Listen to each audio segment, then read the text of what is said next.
My homemade butter chicken recipe is finger licking good. To make this, you want to start by whisking your yogurt in a bowl, add in your tandoori masala along with ginger and garlic paste, and then just whisk to combine. I'm using chicken tenders cut into large pieces. You can also use chicken breasts or thighs, whatever you like. Let this hang out for at least 20 minutes, longer if you have the time. Melt your ghee in a saucepan and then fry up your onions. For this particular recipe, you want them to soften but not necessarily brown. Once that's done, add in your ginger and garlic paste along with your crushed tomatoes and most of your seasonings. This is chili powder, cumin, and coriander. Then just let this simmer for at least 5 minutes. If you've got 15 minutes, that's even better.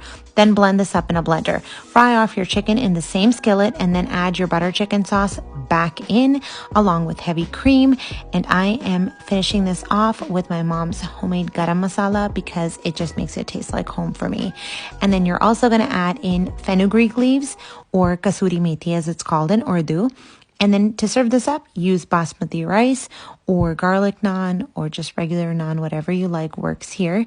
The full recipe is linked in my profile and you have to try this because it's absolute perfection. You're going to love it.